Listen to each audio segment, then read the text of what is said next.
Topic gravitation, question number 5 का solution देख रहे हैं एस टी वर्मा से। देखिए क्वेश्चन पढ़ते हैं पहले। 4 पार्टिकल हैं, ठीक है, 4 particle of equal masses move along a circular radius R under the action of mutual gravitational attraction, find the speed of each particle. ठीक है, तो देखिए अगर मैं एक सर्कल बना लूँ यहाँ पे पहले, ठीक है, एक सर्कल बना लिया हमने, ठीक है। अब सर्कल पे अगर हम कोई पार्टिकल को रख रहे हैं यहाँ पे, ठीक है, जैसे एक पार्टिकल यहाँ रख लिया तो हम सिमेट्री के हिसाब से पार्टिकल रख लेते हैं, तो सिमेट्री हमने ऐसे बनाई। अब अगर ये सर्कल पे घूम रहे हैं तो इसकी जो टेंजेंशियल वेलोसिटी है, ये टेंजेंशियल वेलोसिटी, ठीक है, ये v, ठीक है, ये 90 डिग्री होगी आपकी रेडियस से, ठीक है, रेडियस से 90 डिग्री। क्लियर। अब देखिए, तो अगर ये घूम रहा है तो बाहर की तरफ एक सेंट्रीफ्यूगल फोर्स लगेगा mv²/r, ठीक है। अब ये जो घूम रहा था ये घूम किस कर रहा है? म्यूचुअल ग्रेविटेशन, मतलब जो सेंट्रीपिटल फोर्स है वो कौन प्रोवाइड कर रहा है? इन चारों से जनरेट होने वाला ग्रेविटेशनल फोर्स, ठीक है। अब आप देखेंगे कि यहाँ पे ये पार्टिकल और ये पार्टिकल देखिए एग्जैक्ट सेम डिस्टेंस पे है, और ये डिस्टेंस कितना है? r, ये डिस्टेंस भी r, तो ये कितना हो जाएगा? r√2, तो ये भी कितना होगा? r, ठीक है। तो देखिए यहाँ जो फोर्स लगेगा इन दोनों पार्टिकल पे उसकी वैल्यू कितनी होगी?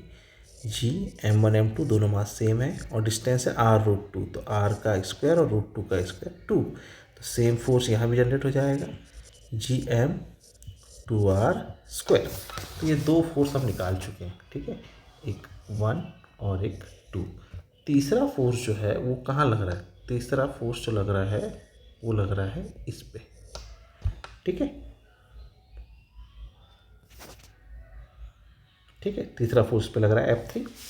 तो F3 जो है वो कितना हो जाएगा भाई? gm², इसका डिस्टेंस कितना है? 2r, तो ये कितना हो जाएगा? 4r²। तो ये तीसरा इक्वेशन हमारे पास आ गया।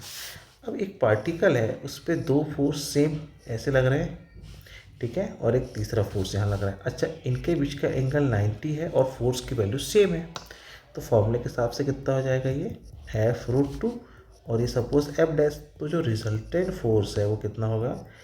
f√2 और f', हम इसको बोल रहे हैं भाई, ठीक है, और इन दोनों को ff बोल रहे हैं, ये ff, ठीक है। तो वैल्यू पुट करना स्टार्ट करते हैं रिजल्टेंट फोर्स का। f कितना है? gm²/2r² और f' कितना है?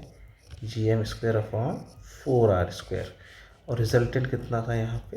ये √2, ठीक है। अब ये वैल्यू जो है वो किसके बराबर होगी? mv²/r की। तो देखो m से m यहाँ पे कैंसिल हो जाएगा, m, ठीक है, r से ये r कैंसिल, तो जो हमारा फाइनल आंसर बचेगा वो क्या बचेगा? देखिए v√, क्योंकि स्क्वायर है यहाँ पे, gm कॉमन डिवाइड बाय, आप r को भी कॉमन निकाल लीजिए, तो अंदर कितना बचेगा? 2√2 + 1 divide by 4। This is the velocity, ठीक है, ऑफ इंडिविजुअल पार्टिकल। क्लियर है? चलिए।